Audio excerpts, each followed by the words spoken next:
पौराणिक मान्यता के अनुसार कार्तिक शुक्ल पक्ष की नवमी से लेकर पूर्णिमा तक भगवान विष्णु आंवला के पेड़ पर निवास करते हैं। इसीलिए इस पेड़ की पूजा अर्चना करना बहुत ही शुभ मानी जाती है। यह भी कहा जाता है कि इस दिन भगवान श्री कृष्ण अपनी बाल लीलाओं को त्याग कर वृंदावन की गलियों को छोड़कर मथुरा चले गए थे। आंवला भगवान विष्णु का बहुत ही प्रिय वृक्ष है और यहाँ पर वो निवास करते हैं। इसीलिए आप अगर विधिवत पूजा करते हैं तो विष्णु भगवान की कृपा आपको प्राप्त होती है। उसके साथ ही मैं बताऊंगी गुरुजी महाराज के कुछ विशेष उपाय जो आंवला नवमी के बारे में गुरुजी महाराज ने बताए हैं। तो वीडियो को अंत तक देखिएगा और चैनल को सब्सक्राइब कर लीजिएगा अगर आप मुझसे जुड़े रहना चाहते हैं। आंवला नवमी की कथा और मुहूर्त को मैंने पहले ही डाल दिया है, तो पिछली वीडियो अवश्य देख लीजिएगा। चलिए, सबसे पहले जो चीज़ें आपको पूजा में लगनी है वो अवश्य देख लीजिए। हल्दी, इसके उपाय भी मैं बताती जाऊंगी, तो हल्दी अवश्य ले लीजिएगा। थोड़ा सा गाय का दूध लेना है, जितना भी आप ले सकें, ज़्यादा नहीं, थोड़ा सा ही। थोड़ा सा शहद ले लीजिए, बहुत ही शहद चढ़ाना बहुत ही शुभ माना जाता है। चंदन, रोली, मौली और घी का दीपक, कपूर और धूप वगैरह भी ले लीजिएगा। देखिए, छोटी छोटी सी ही सामग्री होती है जो हमारे घर में ही होती है पूजा की सामग्री, क्योंकि जो लोग भी प्रतिदिन पूजा करते हैं उनके घर में ये सारी सामग्री होती है। तो वही सारी चीज़ें आपको लेनी है, कुछ अलग से नहीं लेना है। हाँ, हल्दी का गुरुजी महाराज ने विशेष प्रयोग बताया है, क्योंकि ये हल्दी धन देने वाली होती है, विष्णु भगवान को बहुत ही प्रिय होती है। इसीलिए हल्दी और प्रसाद जरूर ले लीजिएगा। जो भी आपके घर में फ्रूट अवेलेबल हो, आप कोई भी फ्रूट ले सकते हैं। आंवला नवमी की कथा सुनना और आंवला नवमी के नीचे बैठ कर कुछ भी भोजन करना बहुत ही शुभ माना जाता है और उन्हें ये मालपुए चढ़ते हैं। अब नॉर्मल जो पुए बना सकते हैं पुए बना लीजिए, नहीं तो कोई भी मिठाई भी ले सकते हैं। विष्णु भगवान को पीले कलर की मिठाई बहुत प्रिय होती है, तो आप वो भी ले सकते हैं। और सुहाग का सामान भी अवश्य ले लीजिएगा। ज़्यादा नहीं लेना है, जितना भी आप के साथ संभव हो सके, 5 चीज़ें 7 चीज़ें आप सुहाग का सामान ले सकते हैं। मौली से, चाहे तो आपके पास अगर कच्चा सूत हो तो कच्चा सूत से, नहीं तो मौली तो सभी के घर में रहती है, उससे आपको परिक्रमा करनी है। इसीलिए ये चीज़ें भी बहुत ज़रूरी होती है।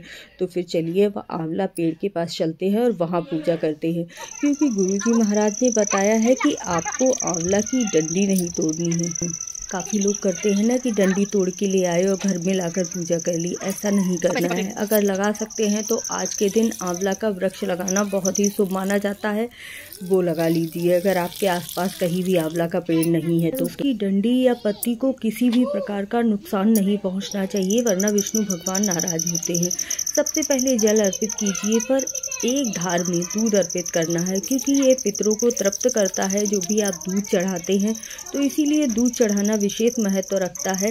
इसके बाद आपको हल्दी अर्पित करनी है। विष्णु भगवान को हल्दी बहुत ही प्रिय होती है, धन लाभ देने वाली होती है, तो आप 7 बार आंवला वृक्ष पर हल्दी अर्पित कीजिएगा। हल्दी के साथ ही आपको जल अर्पित करना है, बहुत ही शुभ माना जाता है। उसके बाद जो भी आप लेकर गए हैं, रोली, मौली, सिंदूर, चंदन, उससे तिलक करना है और आपको एक मंत्र का जाप भी साथ साथ में करते जाना है। ओम धात्रे नमः, ओम धात्रे नमः मंत्र का जाप करते हुए जाना है। जो भी फल लेकर गए हैं वो अर्पित करना है। इस दिन आप किसी भी ब्राह्मणी को अगर सुहाग का सामान दान करते हैं और भोजन करवाते हैं, विशेष महत्व बताया है गुरुजी ने। अगर आप कर पाते हैं तो किसी ब्राह्मणी को आंवला पेड़ के नीचे बैठकर ही जो आप भोजन बनाकर ले जाएं, वो भोजन अर्पित कर सकते हैं। आप कुछ भी बना सकते हैं, सब्जी और पूड़ी, कच्चा खाना नहीं बनाना है। सब्जी और पूड़ी अर्पित करते हैं और वही आपको ब्राह्मणी को खिलाना है और दान दक्षिणा देनी है। इस दिन अन्न दान करना, वस्त्र दान करना और किसी भी नदी में स्नान करना बहुत ही शुभ माना जाता है। गुरुजी महाराज ने बताया है कि आंवला के पेड़ के नीचे दीपक जलाना बहुत ही शुभ होता है। अष्टमी से लेकर पूर्णिमा तक आप अगर इन 5 दिनों में आंवला पेड़ के नीचे दीपक जलाते हैं तो इस पेड़ के नीचे सभी देवी देवताओं का वास होता है। इस समय विष्णु भगवान का, माँ जगदम्बा का और शंकर भगवान का सभी देवता वास करते हैं। तो आपको अक्षय फल देकर जाते हैं, आपका कोई भी कार्य नहीं रुकता है। इसके बाद आपको सूत के धागे से 7 बार परिक्रमा करनी है। मुझे यहाँ पर जगह नहीं मिल रही थी, इसीलिए मैं इसी तरह से लपेट रही हूँ, लेकिन आपको 7 बार परिक्रमा करनी है, मतलब आंवला पेड़ के चारों तरफ घूमकर परिक्रमा ही करनी है। गुरुजी महाराज ने बताया है सूत के धागे से परिक्रमा करने का बहुत ही ज़्यादा लाभ प्राप्त होता है, धन लाभ भी प्राप्त होता है। और जो भी माताएँ संतान सुख के लिए ये उपाय कर रही हैं तो आपको चुनरी चढ़ाकर ये उपाय अवश्य ही करना है। तो अच्छी तरह से पूजा कीजिएगा, विधिवत पूजा कीजिएगा।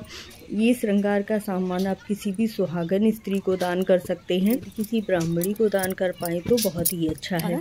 यहीं आंवला पेड़ के नीचे बैठकर आप कनक धारा स्रोत का पाठ भी कर सकते हैं तथा आंवला पेड़ के नीचे ही बैठकर पूरी आंवला नवमी की कथा सुनिएगा, उसे पढ़िएगा और जो भी आसपास लोग हैं उन्हें भी सुनाइएगा। इसके नीचे बैठकर आप इस प्रसाद को ग्रहण कीजिए या जो भी भोजन बनाकर लाए हैं उसे भी ग्रहण कीजिएगा। अगर पूरा परिवार बैठकर आंवला वृक्ष के नीचे भोजन ग्रहण करता है तो परस्पर प्रेम बढ़ता है और उनका रिश्ता और भी ज़्यादा मजबूत हो जाता है। तो इस तरह से आंवला नवमी की पूजा कीजिए और मुझसे जुड़े रहने के लिए धन्यवाद। आपने वीडियो पूरी देखी, आई होप मैं आपको पूरी तरह से पूजा विधि समझा पाई होगी। इसी तरह से मुझसे जुड़े रहने के लिए मेरे चैनल को सब्सक्राइब कर लीजिए। आप लोगों को आंवला नवमी की शुभ